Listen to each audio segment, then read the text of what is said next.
Bismillahirrahmanirrahim. Alhamdulillah rabbil alamin. Wassalatu wassalam ala asyrafil anbiya'i wal mursalin wa ala alihi wa ashabihi wa azwajihi wa zurriyyatihi wa atba'ihi ajma'in. Subhanaka la ilma lana illa ma 'allamtana innaka antal alimul hakim. La haula wa la quwwata illa billahil aliyyil azim. Rabbi shrah li sadri wa yassir li amri wahlul 'uqdatam min lisani yafqahu qawli. Allahumma iftah alaina bi futuhil 'arifin bik. Allahumma ij'alna minal ladzina yastami'una al-qawla fayattabi'una ahsana. Allahumma 'allimna bima jahilna wa anfa'na bima 'allamtana wa zidna 'ilman nafi'an ya rabbal alamin. Rabbi a'udzubika min hamazati syayatin wa a'udzubika rabbi an yahdurun. U'idzu nafsi billahi al-'aliyyil 'azim. Bismillah ma syaa Allah. La yasuqul khaira illa Allah. Bismillah ma syaa Allah. La yasrifu as-su'a illa Allah. Bismillah ma syaa Allah. Ma kana min ni'matin fa min Allah. Bismillah ma syaa Allah. La haula wa la quwwata illa billah. Tab'an. Qala Syekh Musannif An-Nazim rahimahullah ta'ala wa nafa'na bihi wa bi ulumihi fid dharain. Dibaca bismillahirrahmanirrahim. Fa arsyadal qalqalidi lil haqqi bi sayfihi wa hadihi lil haqqi. Fa arsyadal qalqalidi lil haqqi bi sayfihi wa hadihi lil haqqi. Fa arsyadal qalqalidi lil haqqi bi sayfihi wa hadihi lil haqqi.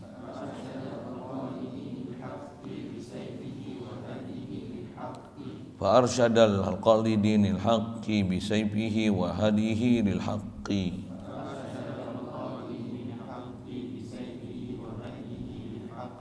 محمد العقب لرس لربه وآله وصحبه وحزبه.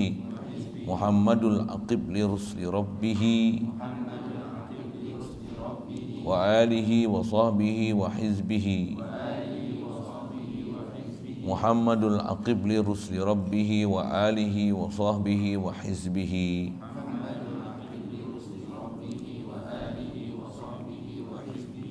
Farshadal khalqalidin al-haqqi bi sayfihi wa hadihi lil haqqi. Muhammadul aqib li rusli rabbih wa alihi wa sahbihi wa hizbihi.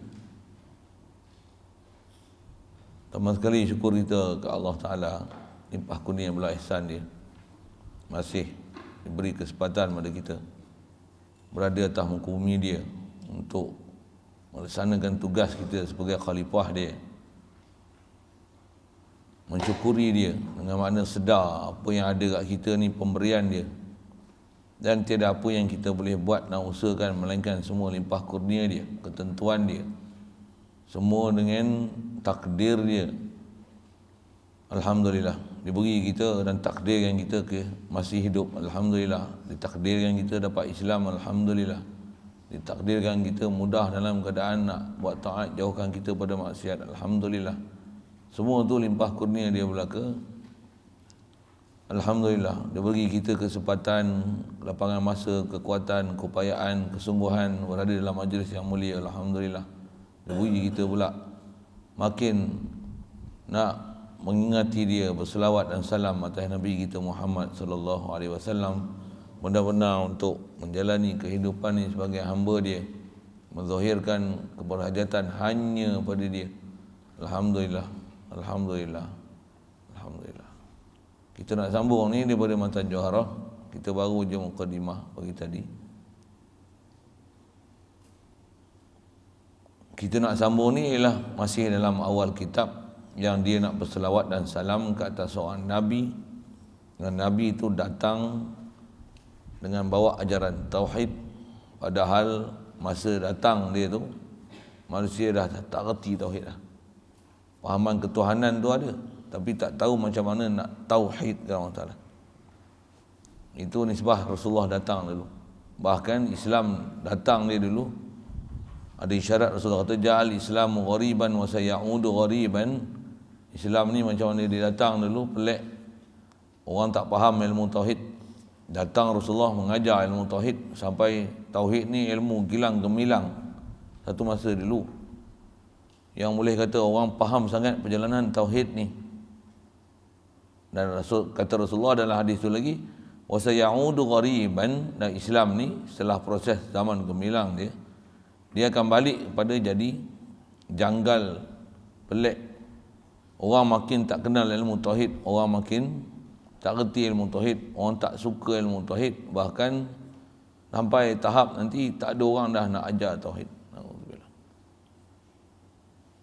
Khasnya zaman kita antaranya, dan memang dah tak ramai dah pun orang nak faham tauhid. Susah dah kita nak dengar ada orang nak ajar. Kita kalau sembelih binatang bukan pisau yang mematikan, tapi Allah yang mematikan. Kalau dengar pun satu, kita dah tak faham dah sebenarnya apa yang nak diiktikad. Dengar tu hanya sekadar kadang masuk telinga kanan, keluar telinga kiri, tu pun masuk je. Ada yang tak masuk langsung. Ada orang kata apa punya akidah ni, dah pisau potong, pisau lah, takkan Allah Ta'ala pula pergi mati. Ada orang sampai bangkang macam tu, dia tak boleh masuk langsung dalam telinga dia. Nak dengar pernyataan tauhid, dia tak boleh faham macam mana maksud api tak membakar, yang membakar menghangus sebenarnya Allah. Api adalah makhluk, tengok rupa makhluk. Atau dalam majazi kita kata api membakar, sebenarnya yang menghangus membakar ni hakiki adalah Allah. Nak dengar orang cerita macam tu pun satu hal, lepas tu nak faham lah satu hal, lepas tu nak jadi sedarah sedaging, bahkan nak hidup dengan keadaan kita beriman, yakin sungguh, sedar dalam hati, hidup hati sanubari, pandang dengan hati nurani bahawasanya memang Allah lah yang menghidupkan kita. Bukan makanan, bukan minuman, bukan oksigen. Allah lah tempat bergantung kita. Walaupun atas jalan sabab kita ambil makhluk, tapi hati sentiasa tawajuh, sentiasa mengharap, sentiasa memandang kepada Khalik makhluk, kerana faham kedudukan makhluk dan faham Allah adalah Khalik makhluk. Jadi Rasulullah datang bawa tauhid tu. Kita pun zaman lah ni jangan tak tahu, kita kena tegakkan tauhid tu, pasal orang dah tak apa dah nak belajar tauhid ni. Orang lebih belajar, suka belajar tak apa benda lah. Kadang tengok satu sudut, belajar pun nama sudut agama, tapi bab tauhid ni sampai tak faham dah kan. Bab tauhid ni besar sekali dalam ajaran Islam ni, pasal semua datang Nabi Rasul, besarnya ajaran dia tauhid. Dengan bahasa lain, apa dia tauhid? Belajar iman. Belajar macam mana nak yakin sungguh ke Allah Ta'ala, ya Allah ni ilah, selain daripada Allah bukan ilah. Nak ambil betul-betul faham la ilaha illallah ni, itulah dipanggil ajaran tauhid. Adapun tauhid sekadar untuk kita faham pengetahuan, hanya selapis dari sudut Allah saja Tuhan yang layak disembah, faham macam tu rata-rata ada. Tapi nak faham betul-betul Allah ni hanya tempat bergantung, Allah hanya tempat berharap, Allah lah jadi matlamat hidup kita. Bahkan kena mabuk cinta secinta-cintanya kepada Allah Ta'ala. Walaupun nisbah kita tak dapat lagi, tapi nak dengar orang nak cerita kefahaman tauhid yang sepatutnya, itulah sepatutnya dicita-cita dalam hati kita, susah. Baik. Jadi Rasulullah datang ajaran tauhid. InsyaAllah apa yang kita nak belajar ke depan ni pun memang nak belajar ajaran tauhid, dan nak terlihat apa yang tutup guru para ulama kita simpulkan daripada apa ajaran tauhid yang dibawa oleh Nabi SAW. Dan ajaran besar dia atas namanya tauhid. Macam mana nak mengasa Allah Ta'ala. Asal mana tauhid satu, asa tunggal. Adapun tunggalkan zat dia saja Tuhan, tu rata-rata kita faham. Alhamdulillah. Adapun nak faham sungguh-sungguh bahawasanya memang Allah hakiki wujud, kita asal tak wujud, sampai kita memang benar rasa kerdilnya kita, kerana kalau Allah Ta'ala tak beri limpah kurnia wujudkan kita takkan wujud sama sekali. Kita takkan ada sama sekali. Yang ada kita ni tiada lain melainkan sama semestinya hanya limpah kurnia Allah Ta'ala semata. Tak ada campur tangan sesiapa. Yang kita nak rasa memang rasa berhajat pada dia. Walaupun tengok sahabat belum makan, minum, duit, tempat tinggal, pakaian, anak, isteri, kawan, sahabat andai, majikan, apa seumpamanya, tapi hati tetap takkan berganjak la ilaha illallah, Allah jua ilah, Allah jua Tuhan, Allah jua menunaikan hajat. Dengan sebab tu Allah jua layak disembah. Makhluk lain bila faham tak layak disembah, tak layak untuk dapat kedudukan dalam hati sanubari, tak akan layak untuk menjadi matlamat dalam kehidupan sehari, takkan layak untuk sentiasa diingati, tak layak duduk tempat tu. Selayaknya untuk layak duduk tempat tu hanya Allah, zat Allah, sampai tahap dia layak disembah. Makhluk tak layak disembah. Bahkan mesti faham Allah layak disembah tu, maksudnya dia mulia, dia hebat, semua pergantungan kita pada dia, bahkan semua makhluk datang pada dia. Tak akan ada kita ni melainkan limpah kurnia dia. Nak faham betul-betul tauhid tu. Dan orang yang memang bertungkus lumus, yang mana masa tu orang semua tak faham ajaran tauhid ni, Rasulullah bangun seorang diri dia bawa ajaran tauhid tu. Dan kita pun lah ni jangan tak tahu, kalau kita pun duk perjuangkan apa yang contoh macam kita dah sebut ni, dah ambil faham perjalanan macam ni, kita pun terkonting-konting je lah dalam masyarakat. Istilah terkonting-konting ni bahasa kampung je lah. Kita akan bertunggalan, kita seorang diri untuk bawa ajaran tauhid. Bahkan saya ngaji tutup guru dah sebut, pada zaman Syekh Abdul Qadir Jilani, Mahyuddin Abdul Qadir Jilani, masyhur atas nama Sultanul Anbiya, Sultanul Aulia, astagfirullah. Nak kata apa? Zaman dia pun dia tengok orang duk sibuk fiqh, duk sibuk tafsir, duk sibuk usul fiqh, duk sibuk nahwu, saraf, qiraat. Itu zaman dia tu. Sampai dah tak ada orang dah nak pacak bendera tauhid, nak betul-betul huraikan, bagi kesimpulan, bagi didikan ajaran macam mana nak buat rumusan supaya manusia ni boleh hasil tauhid, apa ilmu dia, macam mana nak hasilkan dia, apa latihan yang perlu dibuat, macam mana nak praktikal harian oleh dia, apa gangguan pula musuh-musuh yang menyebabkan tak hasil tauhid. Dialah orang-orang yang mula-mula pacakkan bendera tauhid tu. Satu antara ulama kebelakangan ni khasnya untuk bawa ajaran tauhid tu adalah Muhyiddin Abdul Qadir Jilani. Satu dia digelar sebagai Muhyiddin, Mahyuddin, apalah macam-macam bahasa dalam Melayu ni kan. Muhyiddin Abdul Qadir Jilani. Siapa panggil Muhyiddin? Pasal dia ahya yuhyi ihya'an fahuwa muhyin. Apa nama muhyin? Muhyiddin, orang yang menghidupkan agama. Maksudnya dengan sebab dia agama hidup. Dengan sebab dia orang kenal Allah Ta'ala. Dengan sebab dia orang faham macam mana nak tauhid Allah Ta'ala. Dengan sebab dia orang kenal macam mana betul-betul nak dapat makrifah Allah Ta'ala. Macam mana nak letakkan makhluk tempat makhluk. Macam mana nak letakkan Allah pada kedudukan Allah Ta'ala. Orang yang paling besar, pacak bendera buat tu zaman belakang ni adalah Muhyiddin Abdul Qadir Jilani. Dialah antara keturunan Nabi SAW, belah mak ayah dia bercantum antara keturunan Sayyidina Hasan dan Sayyidina Husin. Saya tak hafal salah silah tu. Kalau saya guru yang memang dia ingat lah. Syekh Abdul Qadir Jilani, siapa dia, belah ayah dia, belah mak dia. Kedebak-kedebuk. Saya tak jenis hafal itu. Saya kedebak-kedebuk je lah. Nama-nama ni tak passion saya ingat sangat. Tapi nak kata memang dia adalah daripada keturunan Nabi SAW. Termasuk dalam ahli bait Nabi SAW.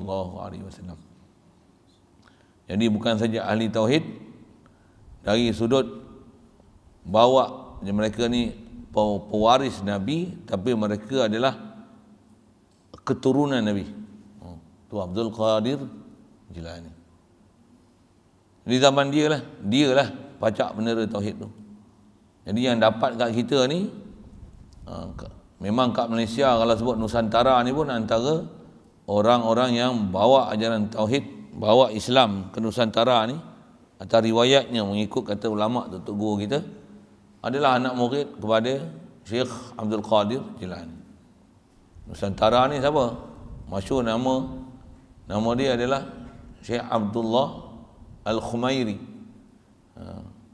Kalau buka dalam Google pun ada katanya. Buka, saya pun tak kaji buka Google tu, rasa ada je dalam Google ni. Google kadang-kadang ada juga tempat rujukan. Bopi bahasa gitu kan. Tapi tengok sumbernya lah kan. Tapi mesti kita dah tahu dulu baru boleh tengok, baru boleh kita menilai dan kayu ukur benda tu betul tak betul lah. Anak saya dah sebut ni, esok abang tengok betul, oh betul juga Google ni. Tentu, tapi bukan betul Google tu. Kita duk mengaji, duk faham tu yang betul. Google tu tengok betul lah, betul lah. Tapi apa-apa pun nak rujuk Google nanti tak. Mengaji bagi faham dulu, dan boleh nak pergi tengok tempat lain. Apa saya nak sebut ialah yang datang ke Nusantara ni adalah murid kepada Syekh Abdul Qadir Jilani, nama Abdullah Al-Khumairi. Maqam dia dipercayai ada di Gunung Jerai, Kedah. Dan Kedah adalah negeri tertua menerima ajaran Islam, bukan Melaka. Kita sejarah tu tak belajar dalam sekolah kebangsaan. Kita belajar apa? Sriwijaya, Majapahit.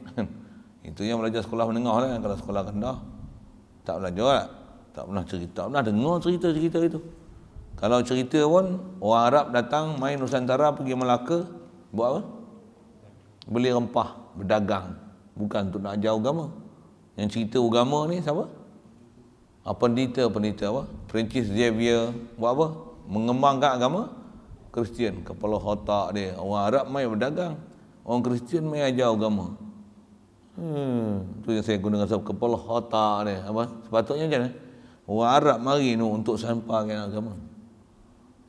Itu yang kau main duduk kita Nusantara ni, Melaka, Aceh, Kedah kan. Allahumma salli wa sallim ala sayyidina. Petemasik apa-apa bila bahasa tu, Pulau Jawa apa semua tu.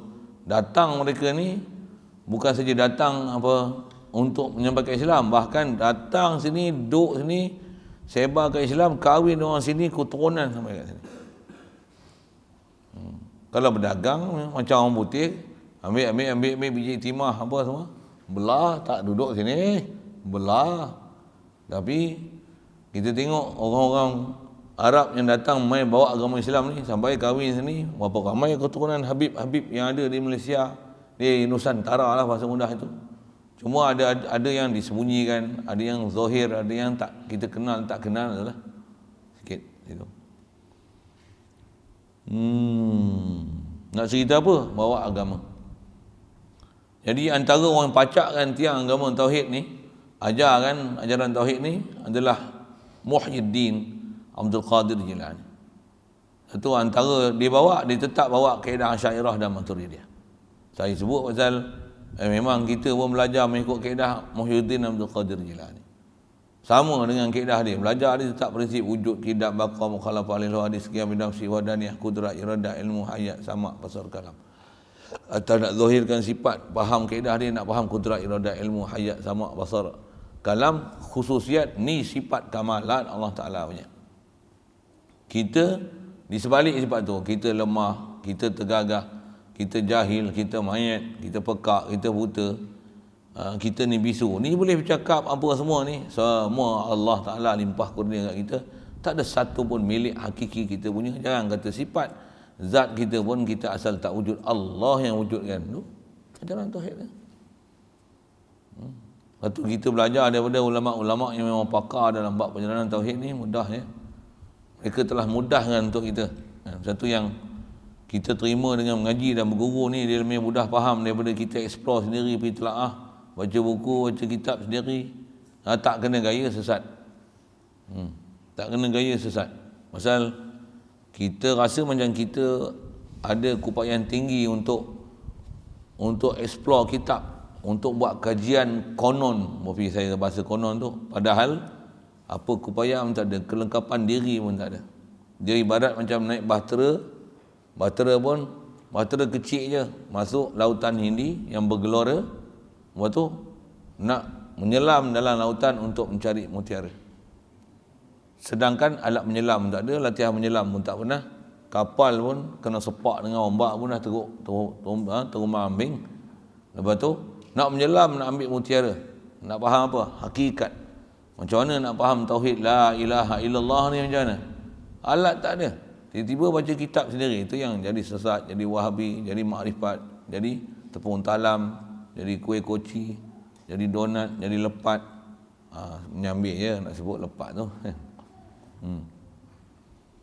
Siap. Sekali lalu tu. Na'udzubillah. Macam-macam pahaman. Macam-macam pahaman. Tambahlah ni kita tengok Allah berserabut. Hadanallah ila siratal mustaqim. Itu kita bersabut tengok kat luar. Kat kita pun kalau kita perhati semak nak. Soal berserabut ke? Okey. Okey, semua ahli tauhid ni. Memang sentiasa dalam keadaan tauhid. La ilaha illallah. La ilaha illallah. Macam tu tak? Teruk kita. Teruk pun tengok. Hoha kan. Hoha kan. Itulah susah kita ni. Susah apa? Tu musuh kita banyak. Dan musuh tu bukan duduk di luar. Yahudi, Nasrani, suku. WHO apa? Pertubuhan Begong Bodoh tu, PBB tu. Macam-macam Yang apa? Keliling kita duk kena kepung ni. Duk kena attack sentiasa dengan iblis, syaitan. So satu, ni nafsu pun duk kawan dengan iblis, syaitan. Tak dapat apa nafsu, muka masam. Tak dapat apa? Nafsu tak boleh dipuaskan.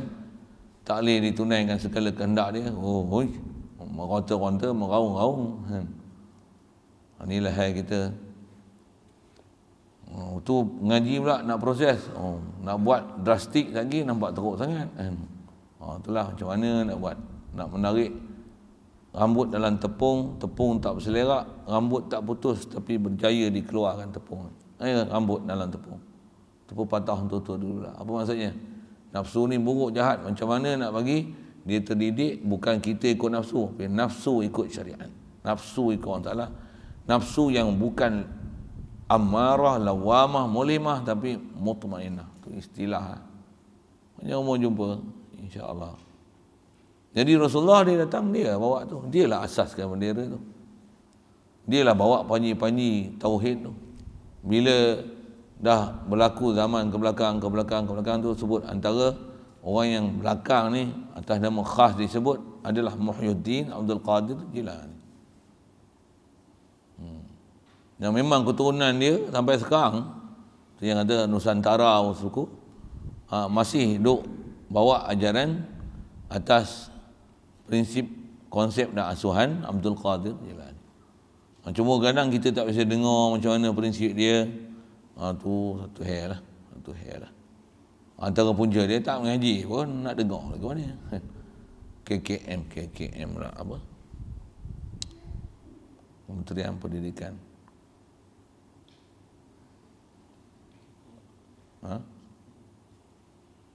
KPM, Kementerian Pendidikan Malaysia tak masuk dalam sukatan Syekh Abdul Qadir Jilani ke apa, Asy'ariyah Maturidiyah kan tak ada. Tambahlah ni pula dia lebih mirip kepada pahaman-pahaman belah-belah Bani Sa'ud tu. Na'udzubillah. Baik. Jadi dia nak mulakan kitab dia ni dengan dia nak doakan selawat dan salam ke atas Rasulullah yang bawa ajaran tauhid. Jadi kita pun nak kena bawa ajaran tauhid ni. Itu yang kita duk baca kitab seumpama ini pasal inilah antara kitab-kitab yang telah dikarang, dah diringkas, diambil saripati daripada seluruh Quran hadis yang masih mengekalkan ajar prinsip tauhid yang kita nak faham tu. Atas nama akidah ahli sunnah wal jamaah tu. Baik. Jadi apa yang Rasulullah buat bila dia datang keadaan manusia tak ada ilmu tauhid, maka menunjuk ia Rasulullah SAW ataupun Nabi ni kenal kita Nabi Muhammad lah. Cuma kaedah kita belajar, kaedah bahasa, selawat dan salam mudah-mudahan Allah Ta'ala beri ke atas Nabi. Ja'a bitauhidi, mana dia? Waqad aradinu anit tauhidi, tak kena. Summa salatullahi ma salamihi ala nabiyyin. Nabi mana ni? Nabi yang ja'a bitauhid, datang dengan nakirah tu dipanggil nakirah li ta'zim. Nakirah untuk membesar dan mengagungkan Nabi kita Muhammad SAW. Nakirah dalam bahasa Arab ni ada macam-macam makna. Khas di sini ada nakirah li ta'zim. Untuk menunjukkan agung dia. Bukan tak kenal Nabi ni, tapi nak mengagungkan seolah-olah dia seorang je, tapi seolah-olah dia macam nabiyin, macam umum sangat nabi ni. Dia datang umum, makna dia la yakhtassu bihi wahid, maka didatangkan dia dengan lapan umum, sedangkan nabi ni khas Muhammad sallallahu alaihi wasallam. Tu prinsip nak faham bahasa dia lah, kenapa isim makrifah, isim nakirah. Panjang umur jumpa khas mengaji nahwu tu. Tapi kalau boleh faham tu, dengar elok-elok boleh faham lah tu. Itulah antara kaedah-kaedah nak ambil disiplin faham uslub Arab berbanding dengan bahasa Melayu, dia jauh bumi dengan langit kaedah-kaedah tu. Melayu tak ada pun kaedah tu. Baik. Jadi apa Rasulullah buat? Dia menunjuk makhluk atas agama sebenar. Fa arsyadal khalqa li dinil haqq. Apa dia dinil haqq? Tauhid. Nak tauhid macam mana? Macam mana nak tauhidkan zat?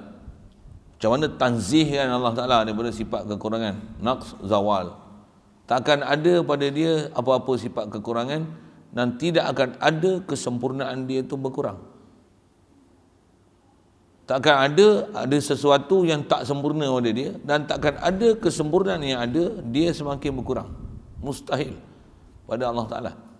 Atas nama ilah takkan macam ni. Ilah takkan ada apa-apa nama cacat. Atas nama istilahnya takkan ada naqs, maksudnya kekurangan yang menyebabkan tak ada kesempurnaan, ataupun zawal, maksudnya kesempurnaan ada tapi makin hari makin lupus, makin kurang, ditelan masa. Subhanallah, subhanallah. Okay. Macam mana nak faham bab ketuhanan di sudut tu? Makhluk macam mana? Pastikan boleh buat banding beza antara Allah makhluk. Orang yang gagal faham macam mana kedudukan Allah dan kedudukan makhluk, yang ni yang jadi macam-macam pahaman merepek-merepek ni. Kalau faham kedudukan Allah, kalau tengok wujud tu adalah Allah hakiki wujud, Allah kidam wujud, Allah baqa'u wujud, Allah wujud qaim bi nafsih. Yang tu pun padan lah untuk faham makhluk asal tak wujud, makhluk hudusul wujud, makhluk fana'ul wujud, makhluk qaim billah. Jauh sungguh beza antara Allah Ta'ala dengan makhluk. Bahkan makhluk ni opposite daripada sifat kesempurnaan Allah Ta'ala. Opposite, orang putih tak? Sebalik daripada sifat kesempurnaan Allah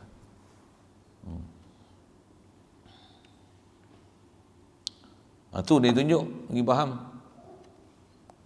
Inilah perjalanan tauhid ulama kita ajar. Satu, kita hidup pula selagi kita tak boleh rasa aku ni hina. Kadang perkataan tu boleh sebut, tapi nak rasa tu, nak rasa memang bukan senang. Bukan senang, hanya saya sebut. Macam kita lah kan, sebut macam mana, kita mengaji, belajar, tapi nak rasa bodoh, senang tak? Boleh faham saya cakap? Rasa bodoh ke rasa pandai? Bukan rasa bodoh kan? Sebut teori boleh. Tak ada ilmu yang kita ada, melainkan Allah Ta'ala bagi. Okey, teori dah ada dah, tapi nak dapat rasa tu, jangan tak tahu. Tak kena gaya cakap bengar. Ngaji apa hari? Ada PhD tak? Ada PhD tak? Tak ada PhD tak layak nak sembang dengan saya. Saya ada PhD.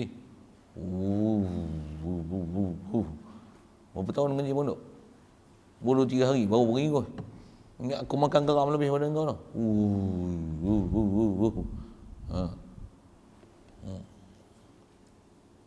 Susah tau nak turun, nak jadi ular yang berbisa menyusur akar di bawah tanah. Sangat senang. Itu pun pepatah Melayu lah kan. Lagi orang pelik lah, ustaz ni cerita apa ni? Dia cerita ular lah, apalah. Apa ni bahasa Melayu tak kerti langsung. Okay. Baik, bahasa sikit. Jadi dia tunjuk agama sebenar. Bahasa lain, apa dia agama sebenar tu? Agama tu agama Islam. Teras agama Islam ni apa? Tauhid. Tauhid tu apa? Iman lah. Nak cerita la ilaha illallah tu, nak bagi faham betul-betul la ilaha illallah tu, bagi mantap betul-betul la ilaha illallah tu, hadam betul la ilaha illallah tu. Bahkan sebut la ilaha illallah ni, dia ibarat kalau dahaga minum air. La ilaha illallah tu. Kalau susah hati, dia ibarat macam lapar makan nasi. La ilaha illallah, kenyang. Kita tak dapat macam tu tak? Kita sebut la ilaha illallah, sebut Allah Muhammad Rasulullah, sope, tak ada beza. Apa maksud? Maksudnya kita tak faham, tak boleh menghayati makna kandungan yang terkandung dalam la ilaha illallah tu, yang kata dalam Quran, ala bizikrillah, sebut Allah dengan kita faham Allah ni ilah ni, la ilaha illallah tu bizikrillah, macam ni tatma'innul qulub. Idza dzukirallah, sebut Allah, Allah macam mana? Allah yang kita faham, Allah dengan makna macam ni, Allah juga ilah. Ya Allah ni mesti dia kamil, makhluk semua berhajat pada dia, dia tak hajat pada satu. Sebut Allah yang faham Allah ni ilah, la ilaha illallah, wajilat qulubuhum. Kan senang tu. Macam mana pun ilmu dia kena ambil. Lepas tu nak bagi dapat macam mana? Dia tak dapat tidak, mesti ada latihan. Istilahnya macam mana? Mesti ada riadah, tu bahasa Arabnya. Mesti ada riadah nak dilaksanakan. Dan riadah tu apa? Zikir, fikir. Riadah tu apa? Ilmu. Hatta zikir tu macam mana? Zikir pelan, zikir laju, zikir sir, zikir jahar, apa tu? Zikir seorang, zikir ramai-ramai. Zikir apa? Macam-macam zikir. Latihan mesti tough. Latihan mesti sempurna. Tu yang riadah, nak dapat latihan mesti sempurna. Kalau tak cukup latihan, tak boleh punya. Pasal tak cukup latihan. Satu sepatutnya kalau duduk pondok, dia bukan latihan badminton, bukan latihan bola sepak. Latihan memanah boleh juga.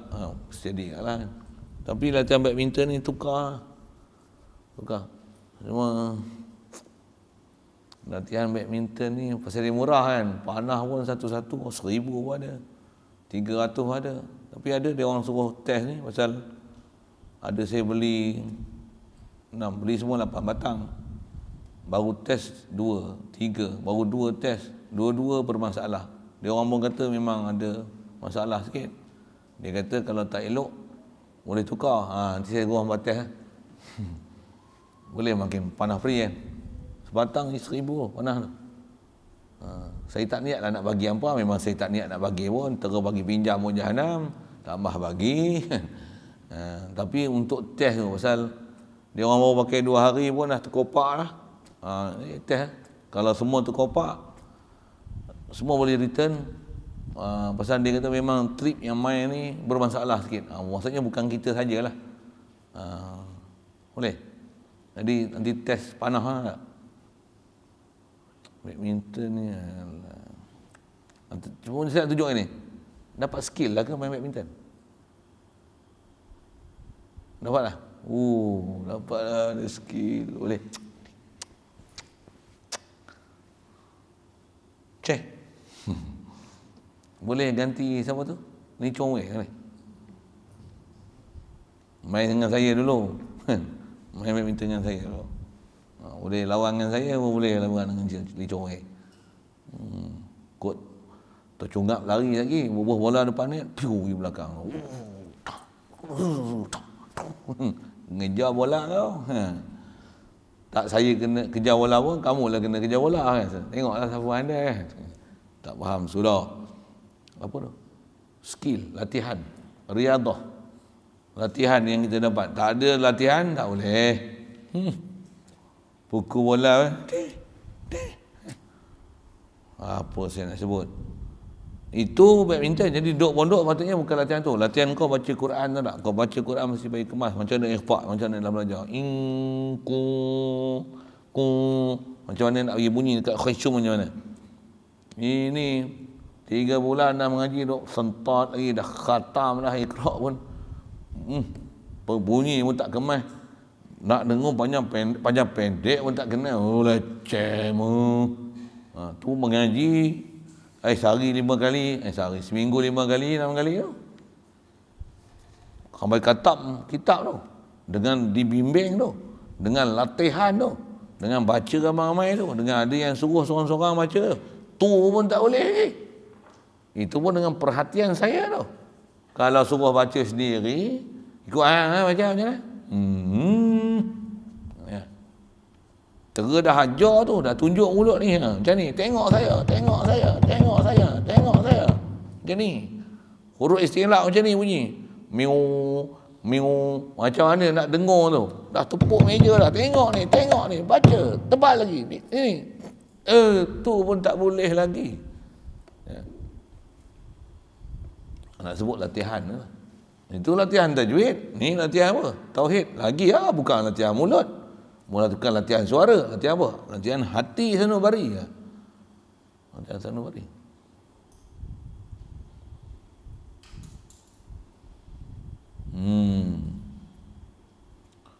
Jadi Rasulullah memang dia tunjuk sungguh jalan sebenar. Jadi jalan sebenar, jalan tauhid. Jalan sebenar, jalan iman. Apa dia iman tu? Semua ilmu iman tu terkandung dalam la ilaha illallah tu, semua aqaidul iman tu naklah dipaham. Dan Rasulullah dia tunjuk ni, macam mana dia tunjuk? Dengan pedangnya dan petunjuknya bagi yang sebenar. Bagi faham sikit bahasa tu. Rasulullah tunjuk dengan apa? Pedang. Yang tu nak menunjukkan penghujung jalan, nak tunjuk kalau dah sampai orang tolak agama Islam ni, sedangkan dah ternyata kebenarannya setelah diceritakan Islam ni, cerita secerita-ceritanya, jelas sejelas-jelasnya, terang seterang-terangnya, nyata senyata-nyatanya. Dah cerita dah habis-habis dah. Dia tak mau terima juga. Sampai satu tahap nanti boleh perang. Ya. Itu syariat kita. Jangan nafikan hukum perang ada dalam Islam. Jangan nafi boleh jadi kufur. Pasal apa? Memang sabit ayat perang dalam Quran berapa banyak. Memang Rasulullah ajar dengan istilah akhlak lemah lembut, ada akhlakul karimah, makarimul akhlak. Dia ajar dengan khuluqin azim. Dia ajar dengan sifat latif, aziz, azizun alaihima anitum harisun alaikum, dan dia bil mu'minina raufur rahim. Sifat dia sangat mulia. Tapi jaga juga antara sifat dia, tak habis lagi baca tu. Banyak lagi ayat Quran cerita apa? Memang dia wa innaka la'ala khuluqin azim. Memang akhlak Rasulullah sangat hebat. Allah Taala puji akhlak Nabi SAW. Dan dengan orang mukmin ni kata Allah Taala, walau kunta faddan ghalidhal qalbi lam faddu min haulik. Memang dengan orang beriman ruhama'u bainahum. Tapi jaga asyidda'u 'alal kufar. Siapa yang ingkar, bangkang, tak suka, menolak, bahkan merancang, mengancam Islam, asyidda'u 'alal kufar. Sampai perintah qatilul ladzina la yu'minuna billahi wala bil yaumil akhir. Wala yadinu nadinal haqqi minal ladzina utul kitab. Allah Taala perintah apa? Perang. Dan Rasulullah kata umirtu an uqatilan nas hatta yashhadu, wa fi riwayatin hatta yaqulu la ilaha illallah wa anni rasulullah. Aku diperintahkan untuk perang manusia yang tak nak mengucap kalimah syahadah. Aku diperintahkan. Ini siapa perintah Rasulullah? Allah Taala yang perintahkan. Uzina lilladzi bi annahum zulimu uzina lilladzi ladzina yuqatalu bi annahum zulimu wa anna Allah ala nasrihim laqadir. Lajak mulut je baca tu. Wa inna Allah ala nasrihim laqadir. Diizinkan, dibenarkan. Sampai Allah Taala benarkan asalnya peperangan ni memang dia melibatkan kehilangan nyawa, pertumpahan darah, kan? Kehancuran harta benda, kan? Memang boleh jadi macam tu, tapi oleh kerana Islam tu mahal lagi, tauhid tu besar lagi, uzina, dibenarkan dan diizinkan dan direstukan perang, bahkan dipuji orang-orang yang mati kerana nak mempertahankan agama.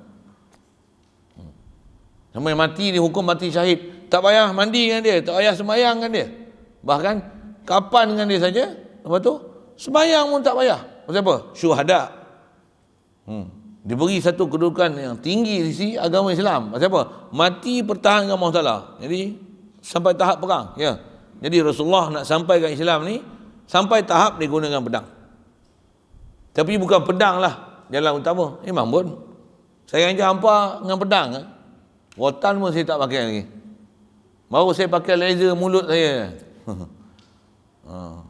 Ni bengap, saya sebut itu kan. Ada Allah. Oh ni mangkuk ayam, mangkok, pelak. Dengar saya baru pakai laser saya dengan bahasa saya. Mangkok, aku hantar balik lagi dengan kuda dengan tuan-tuan lagi. Kan. Agak malas sangat lagi saya hantar bawa balik.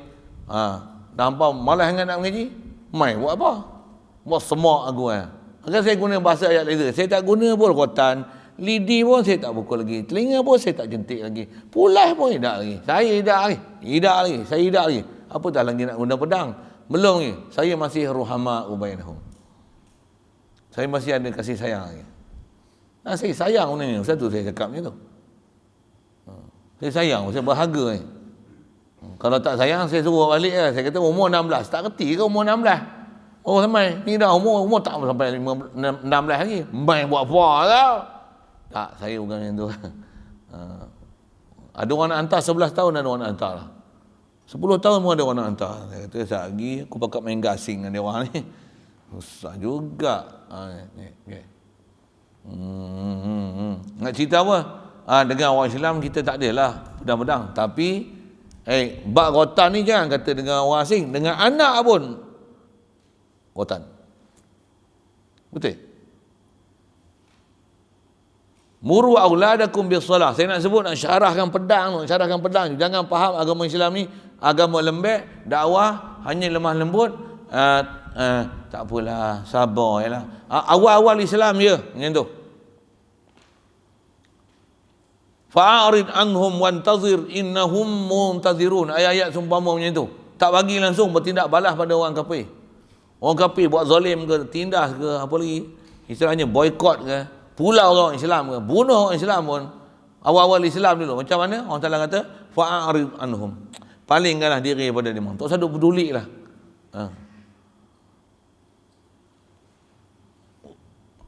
Apa nak sebut? Palingkan tu fa'arid anhum wantazir. Tunggulah. Innahum muntazirun. Dia orang pun tunggu juga akhirat esok. Esok kita mati tengok siapa betul. Asal ajaran Islam macam tu. Awal-awal Islam macam tu. Tapi mengaji jangan bagi tak habis. Jangan mengaji bab-bab ayat-ayat yang macam tu suruh sabar aja. Ayat perang pun tak belajar ke? Satu Quran tak boleh tengok hanya sebahagian. Kau tengok sebahagian sampai ada orang berpandangan, ni profesor universiti ni kan. Pensyarah universiti kata dia jihad dah tak relevan pada zaman ni. Kepala otak kau tak relevan. Ayat-ayat jihad kau nak buang macam mana? Faqtuluhum haitsu saqiftumuhum wa akhrijuhum min haitsu akhrajukum. Macam mana nak takkan nak campak buang lempar Al-Quran? Campak buang Al-Quran. Gila tu ayat semua ayat nasih bukan ayat mansuh. Ayat yang suruh kita berlembut dengan orang kafir. Ayat tu yang mansuh. Tak faham apa saya sebut tu ngaji lama sikitlah. Saya nak syarahkan apa? Rasulullah tunjuk sampai tahap gunakan pedang. Jadi pedang tu apa? Sebab yang bagi petunjuk tetap Allah Ta'ala. Tapi awal-awal Islam memang dengan petunjuk, dengan lemah lembut.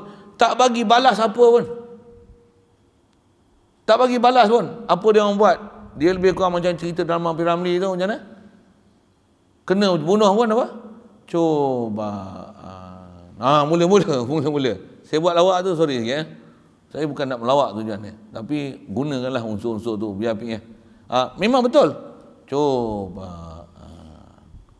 Tengok kita kena macam ni, kena boykot macam mana. Masjid dah tak boleh sembahyang rapat macam mana. Cuba. Awal Islam memang macam tu. Tapi takkan sampai sekarang ni duduk zaman yang jarak lagi. Bila lagi orang Islam nak bangkit? Dah ada negeri yang dah sembahyang rapat pun. Perak bila lagi? Oh, sedap tepuk meja itu.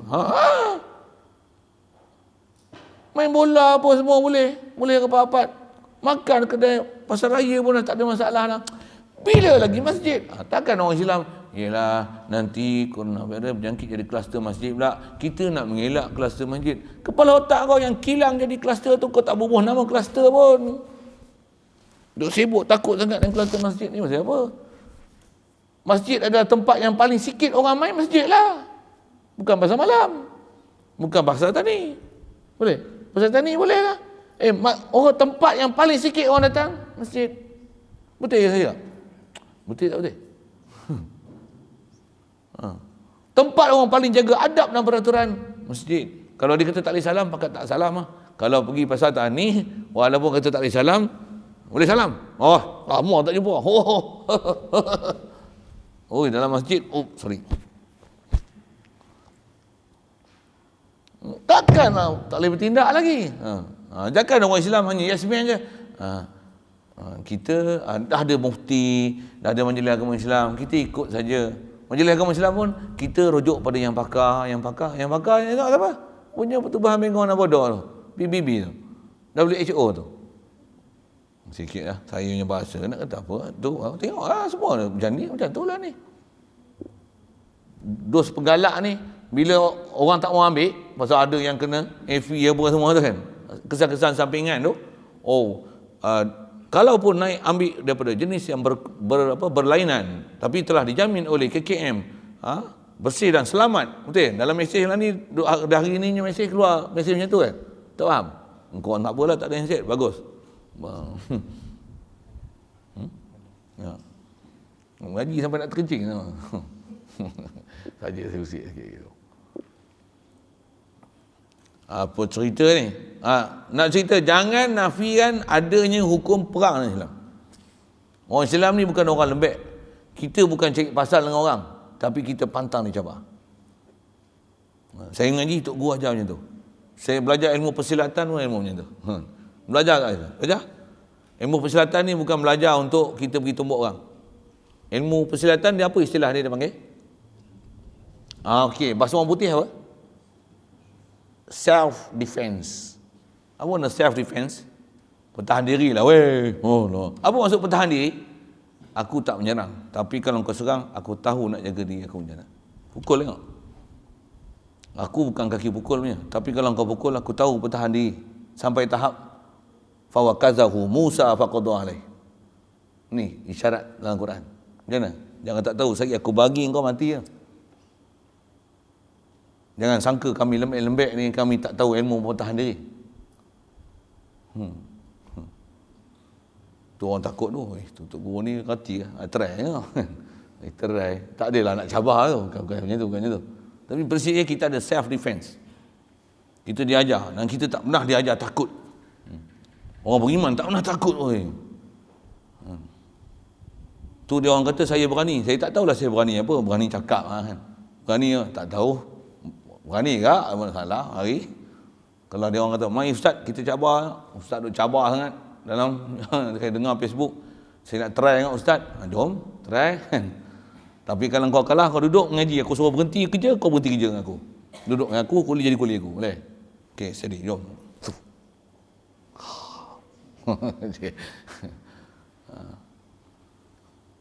Nak timbang dulu ke heavyweight ke lightweight ke punya pasal lah. Lagi dia bagi syarat pula, ustaz janganlah main jurus-jurus. Aku mana ada jurus apa? Aku bukan bela jin. Takut apa? Aku doa je, ya Allah, kalau orang ni batil, kau lemputkanlah hati dia bagi dia. Bagi dia bagi duduk sini, dia berhenti kerja, dia taubat jadi baik. Jadi orang nak betul-betul nak Islam. Jangan dia nak lawan aku, dia lawan orang yang lawan aku. Aku minta gitu, aku pakai senjata aku dengan doa. Agak-agak dia pelak lagi, ya Allah, bagi dia sakit perut, cirit. Takkan boleh baik melainkan pergi jumpa aku balik pasal dia kurang ajak dengan aku. Ya Allah, amin ya rabbal alamin. Tentu kita tu Tok Guru ajar doa paling kuat yang kita. Saya badan tak kuat. Tumbuk pun cakap boleh lah, kena jatuh je kan. Tapi kita ada senjata lagi besar. Dia orang takut doa tu. Iya. Dia orang takut doa-doa Tok Guru.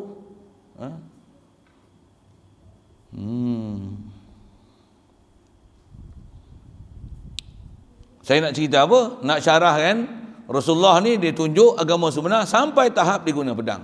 Tapi bukan pedang adalah alat pertama untuk menyampaikan dakwah. Bukan. Tapi tetap ada sampai tahap dia akan gunakan pedang. Itu prinsip tu bagi faham elok. Itu satu dalam matan disebut itu. Sampai guna pedang. Boleh? Faham? Dan petunjuknya. Dan memang dia bagi petunjuk ni dengan petunjuk lah. Istilah petunjuk ni macam mana? Hujah, dalil, alasan. Jumpa seorang-seorang, one by one. Apa kaedah dia? Pendekatan, cara lembut, cara kasar. Apa yang sebut? Cara terang, cara sembunyi. Cara kelompok, lelaki, perempuan, kanak-kanak. Dengan masyarakat, dengan pemimpin. Oh, semua dia masuk. Rasulullah ajar macam tu. Dia dakwah macam tu. Jadi dia datang bawa agama ni macam tu lah, sungguh-sungguh. Dia ajar semua bab ibadat, muamalat, munakahat, jinayat, politik, akhlak, tanggungjawab, macam ni.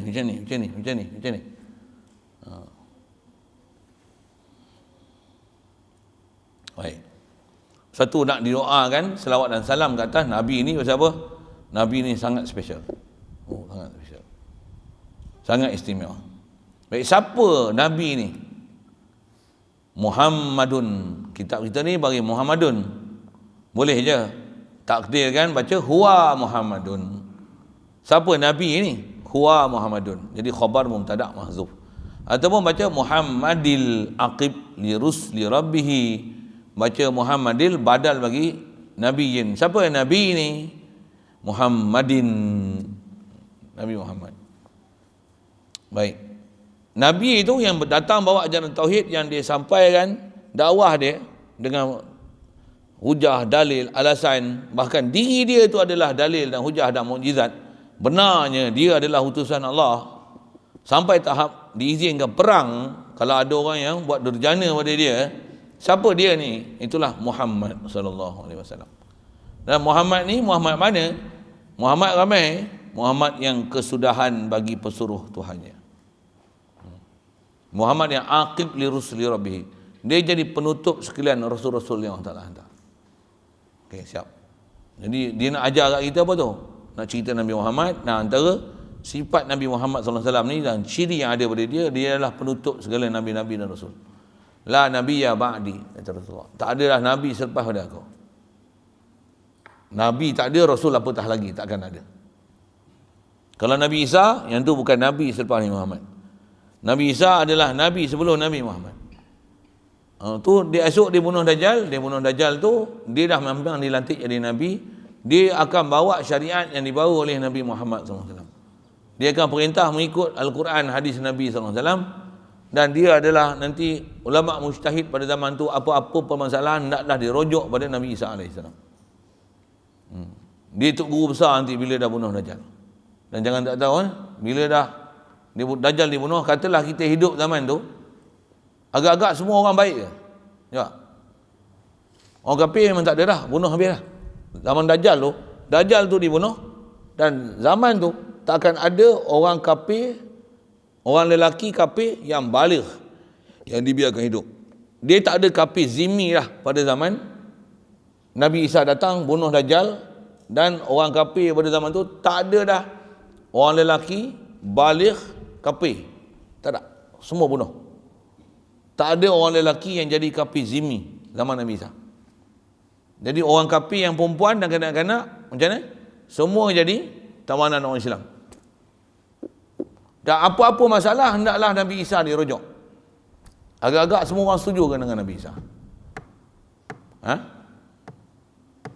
Nak lawan memang tak boleh. Nabi, gila kau nak lawan Nabi. Agak-agak semua orang setuju kan dengan Nabi Isa? Semua orang setuju. Nak semayang pun ramai tak setuju. Nak masuk masjid pun ramai tak setuju. Tambah bagi perintah semua orang kena main masjid pun tak setuju. Dah semayang maghrib, tutup pintu, jangan keluar. Bukan siapa nak masuk masjid, tutup pintu, jangan masuk. Kalau Covid. Siapa masuk masjid, tutup pintu, jangan keluar. Selagi tak habis kuliah maghrib, semayang isyak baru boleh keluar. Agak setuju tak ahli jemaah masjid? Faham? Tak setuju kan? Mana hampa tahu? Hampa pun sabit dengan kuliah pasal dah duduk kat madrasah. Satu dengan kuliah. Kalau duduk kat rumah, pakat balik semua tak dengan kuliah. Satu cakap macam tu kan? Nak cerita apa? Agak-agak semua orang setuju kan? Jangan tak tahu. Zaman Nabi Muhammad pun ramai orang tak setuju dengan Nabi Muhammad. Zaman Nabi Isa pun ramai orang tak setuju dengan Nabi Isa. Jadi apa masalah? Ada musuh tak masa tu?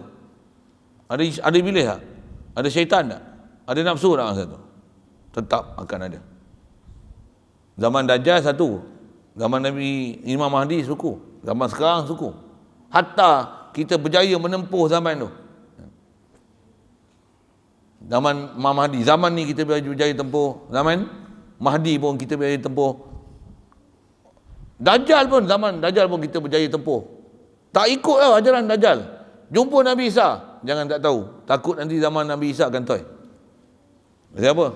Oh, Kita balas zikir, dia kata, kau zikir, sehari 1000.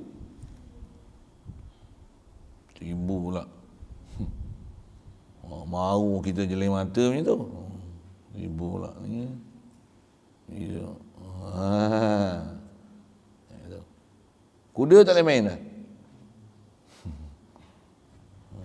Badminton simpan.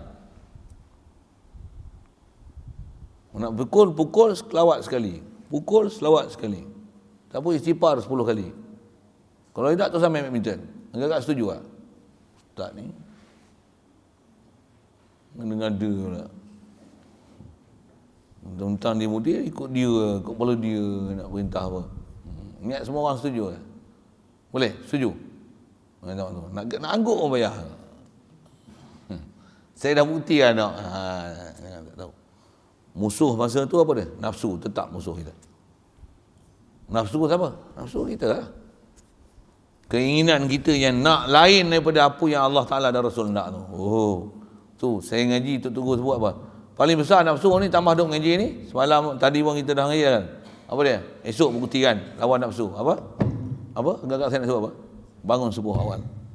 Nanti akan ada tukang azan pukul 5 kan. Jangan lupa kan kerja kau Okey. Dan kalau boleh kejut sekali. Bangun subuh. Kalau tak nak kasar, janganlah kasar-kasar.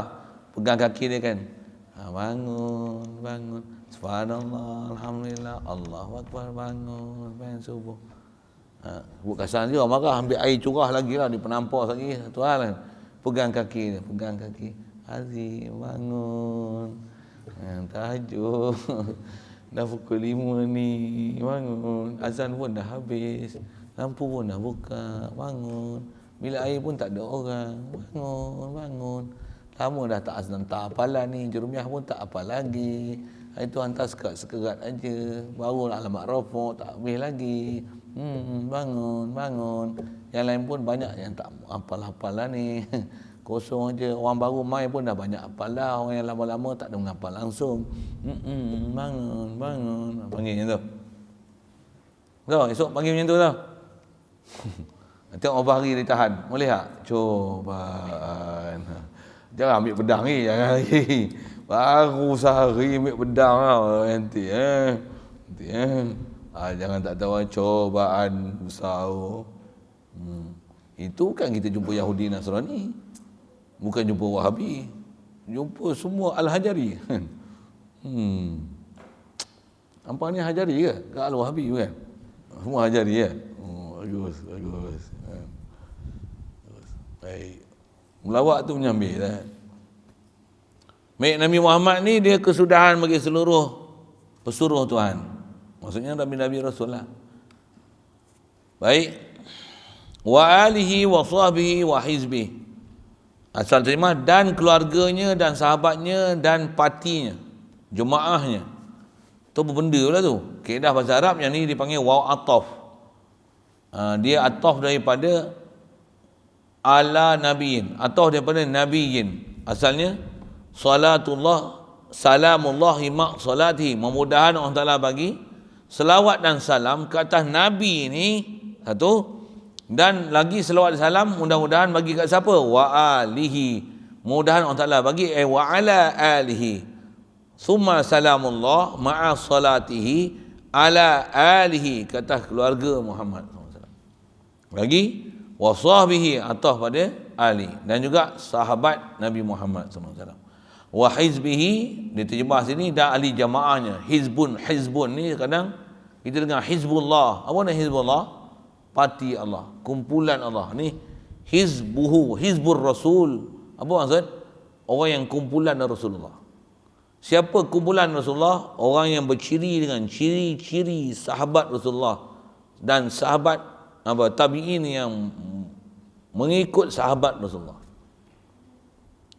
Jadi sedia maklum tu, cuma nak ambil faham dia apa? Di doa selawat salam satu hal, nak menunjukkan kat kita ajaran tauhid ni bukan saja ke Allah dan Rasul, tapi ajaran dalam akidah Ahli Sunnah wal Jamaah.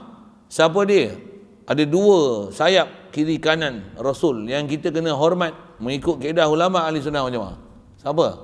Pertama adalah ahli bait Rasul, alihi, keluarga Nabi Muhammad SAW. Atau istilahnya ahli bait Nabi sallallahu alaihi wasallam. Ahli bait Nabi, selagi dia nama ahli bait, walaupun dia ahli bait orang awam saja, kita boleh kenal orang ahli bait Nabi ni macam mana? Ada kepala dia, nama dia Said, Habib, lagi apa? Shah. Bola Parsi kalau Shah.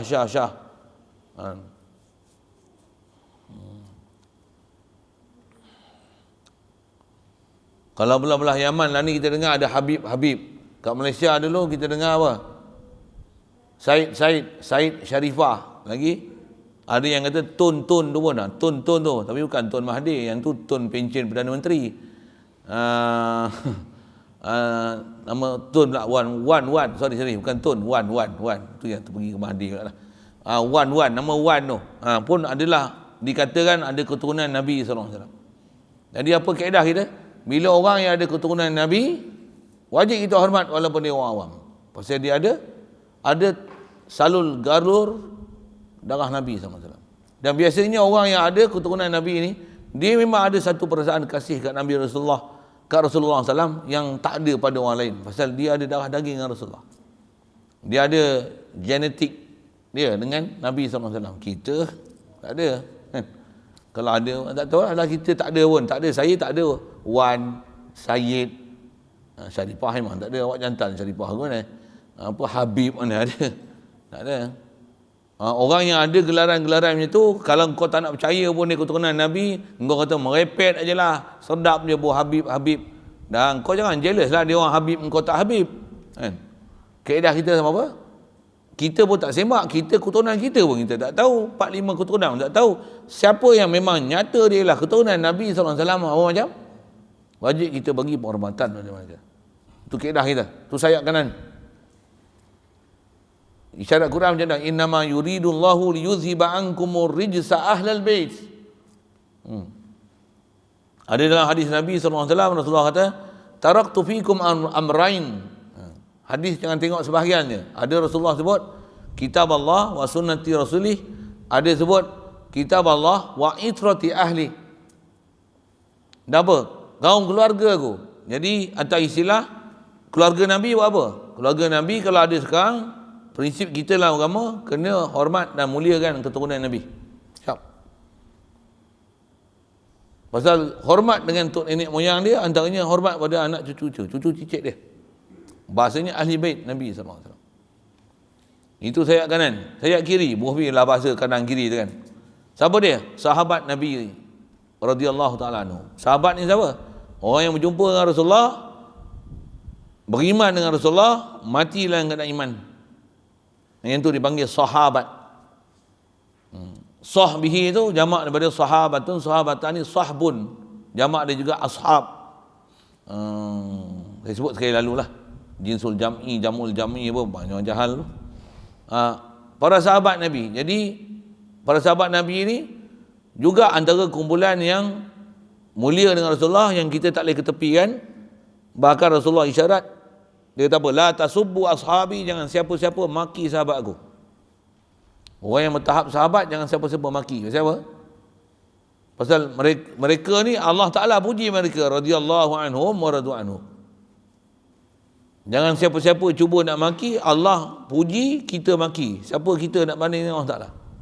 Jaga elok. Tu ada bab-bab kena ambil perhatian tu. Golongan tak suka dengan sahabat Nabi, Syiah. Zaman golongan yang tak suka dengan ahli bait Nabi, Wahabi. Jaga. Kita ahli sunnah wal jamaah dua-dua jaga. Hatta orang yang pernah diceritakan kata memusuhi keluarga Rasulullah, kalau tak tahu baik diam. Siapa dia? Kisah Yazid bin Muawiyah pernah bunuh cucu Rasulullah SAW. Tu Muawiyah tu ayah dia, Muawiyah bin Abi Sufyan ni macam mana? Walaupun pernah perang dengan Sayyidina Ali, sahabat tak? Sahabat tak? Rasulullah pernah bagi satu pengiktirafan kepada Muawiyah bin Abi Sufyan katanya. Bagi tahu kat orang ramai, man dakhala baiti faqad amina. Siapa yang masuk rumah aku, dia selamat. Siapa masuk rumah aku? Masa tu Rasulullah bagi satu lesen besar dekat Muawiyah bin Abi Sufyan, dia jadi pemuka Quraisy pada masa itu dan dia telah menyatakan Islam dia dengan Nabi sallallahu alaihi wasallam. Rasulullah kata, engkau bagi tahu siapa yang masuk rumah kau selamat. Jadi Rasulullah bagi pengiktirafan pada Muawiyah bin Abi Sufyan tu. Jadi jangan kata sebarang. Kaidah kita ahli sunnah wal jamaah, selagi nama sahabat, jangan ada apa-apa perkataan maki pada mereka. Wa ma jara baina sahabi naskutu anhu wa ajral ijtihadi nusbitu.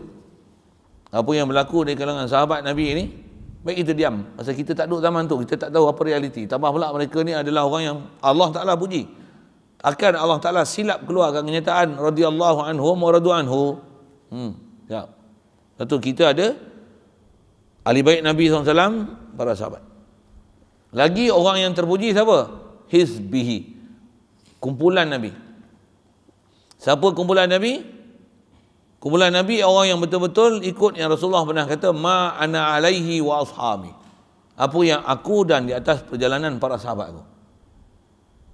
Antara perjalanan sahabat memuliakan ahli bait Nabi SAW. Antara perjalanan sahabat, dia ada perjalanan sampai ada istilah ijma' di kalangan ulama, ada tertib kias, Quran, hadis, ijma', kias, atau umum istilahnya. Siapa dia ma ana alaihi wa ashabi, yang Allah Ta'ala kata, Allah Ta'ala perintah ke Rasulullah SAW kata, kul hadhihi sabili ad'u ila Allah ala basiratin ana wa man ittaba'ani.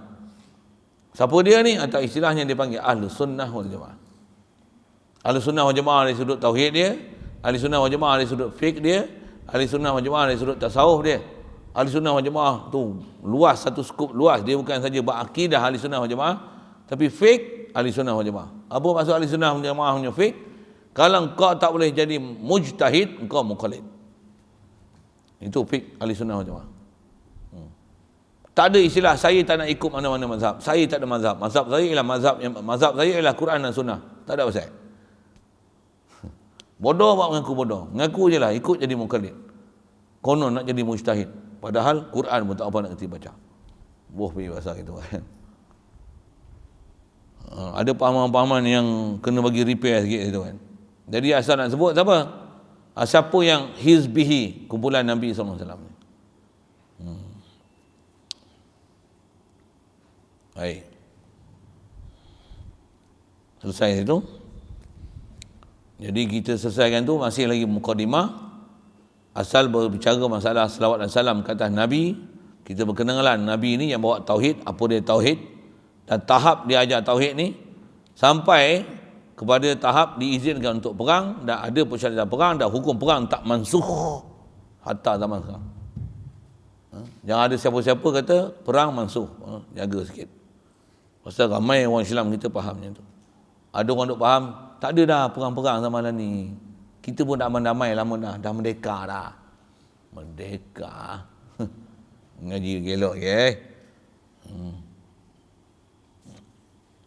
Okey. Dan ada fahaman nak cerita Nabi Muhammad ni penutup Nabi Rasul, Nabi Isa macam mana. Walaupun hidup zaman Nabi Isa masih ada cubaan dan dugaan dengan nafsu, dengan syaitan, dengan iblis. Lagi ada kemuliaan pada keluarga Nabi, sahabat Nabi dan kumpulan Nabi. Kita kena pastikan kita duduk dalam kumpulan Nabi. Wa ba'du fal ilmu bi asli dini muhattamun. Itu. Ada soal?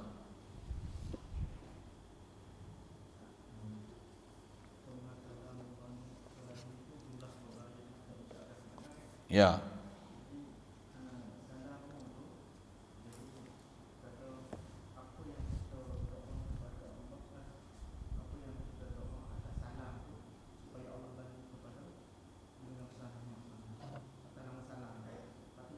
Apa dia? Apa yang? Ya.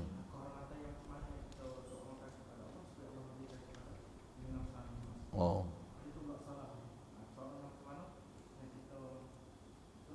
Dia nak doa ke Rasulullah tu. Soalan bertanyakan mengenai maksud selawat dan salam tu kan. Bahasa pendek dia lah. Walaupun dia terjemah tu salam tu diterjemah kehormatan apa tu satu hal lah. Kadang terjemah ni pun kita nak cari jalan hurai kenapa dia ambil makna macam tu pun kadang nak cari munasabah kenapa terjemah tu susah juga. Macam mana pun bahasa yang dipakai, kita diperintahkan untuk berselawat salam atas Nabi SAW. Itu bahasa umum. Apa maksud doakan selawat? Antara makna selawat khas daripada kita ke Rasulullah, minta Allah Ta'ala beri kat Rasulullah. Selawat dengan mana minta Allah Ta'ala berikan rahmat. Rahmat mana lagi? Kerana Rasulullah dah banyak rahmat. Ya, rahmat di atas rahmat. Rahmat dengan menggandakan kedudukan dia, martabat dia, kemuliaan dia yang Allah Ta'ala dah sedia beri supaya ditambah setiap masa dan hari. Bahasa pendeknya itulah. Itu maksud rahmat. Dan salam tu makna selamat sejahtera, kesejahteraan. Dia terjemah tu sebagai kehormatan tu kan. Mungkin dia sebut penghormatan dari sudut macam ni. Tak mana? Pasal makna salam sejahtera tu, sejahterakan Rasulullah daripada sebarang perkara yang boleh menduka citakan dia, yang menggundah gelanakan dia. Dengan Allah Ta'ala perkenankan apa saja permintaan dia,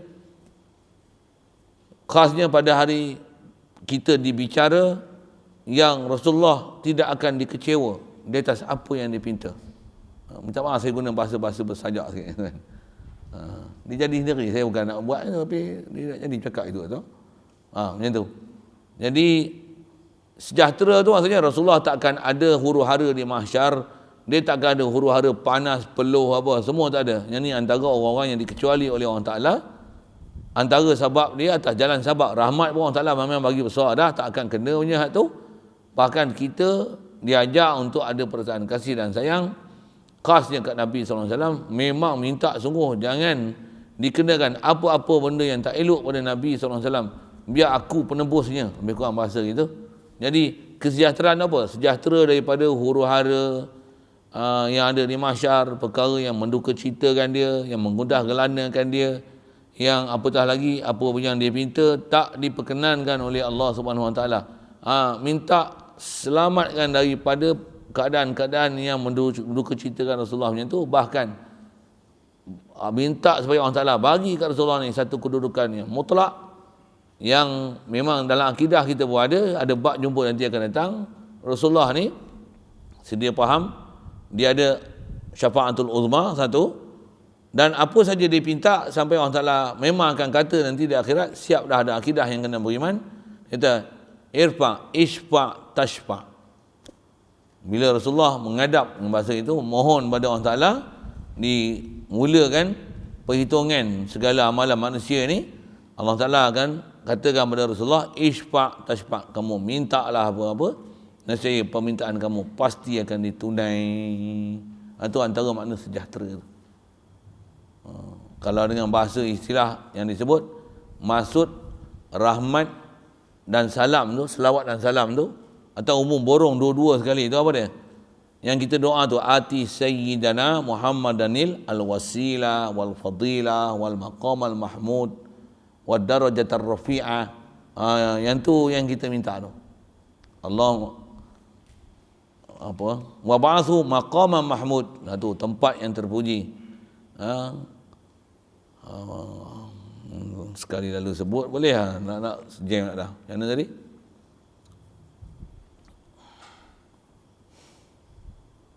Al-wasilah wal fadilah, bagikan dia wasilah. Dia jadi perantara untuk kita kalau ada masalah. Rasulullah adalah perantara untuk menghubungkan kita dengan Allah Ta'ala. Dia akan jadi orang yang merekomenkan supaya kita ni dilepaskan daripada kesusahan di mahsyar nanti. Dia al-wasilah dan fadilah, macam-macam limpah kurnia dia bagi pada dia, dan diberi darajah rafi'ah, diberi kedudukan yang sangat tinggi. Jadi tadi manzilah, maqam mahmud, itu antara yang disebutlah istilah-istilah yang tu antara mana khususiyah di atas makna rahmah dan salamah untuk Rasulullah. Kalau umum bahasa tadi apa dia? Rahmat, limpah kurnia Allah Ta'ala, umum tu. Sejahtera daripada huru-hara dan perkara yang Rasulullah akan berduka cita. Umat dia tak boleh disyafaatkan oleh baginda. Itu perkara yang Rasulullah akan berduka cita. Minta supaya dia beri selawat salam, beri satu keupayaan pada Rasulullah yang dia isfa' tashfa'. Itu antara sebagian ulama urai maksud salam tu. Maksud saya jawab soalan. Kalau nak sebut dengan cara khas, Ati sayyidana Muhammadanil al-wasilah al-fadilah wa darajatar rafi'ah al-maqam al-mahmud. 4 tu. Cuma apa dia ambil istilah dulu kan, suruh hafal lagi makna susah ingat. Boleh kan? Al-fadilah ati sayyidana Muhammadanil wasilah fadilah sama darajah rafi'ah maqam al-mahmud. Ada lagi tinggal. Itu rasanya yang disebut kan dalam doa lepas azan tu. Tahu ke doa lepas azan? Memang hafal macam tu ke ada lain sikit? Lain sikit. Tak ada darajatan rafi'ah, tak ada. Ada? Okey. Lain? Kalau ada? Bismillahirrahmanirrahim. Allahumma nawwir qulubana min nuri hidayatika kama nawwartal arda min nuri syamsika wa lana bada bi rahmatika ya arhamar rahimin warzuqna fahman nabiyyin wa hifzal mursalin wa ilhamal malaikatil muqarrabin wa sallim tasliman ala jami'il anbiya'i wal mursalin walhamdulillah.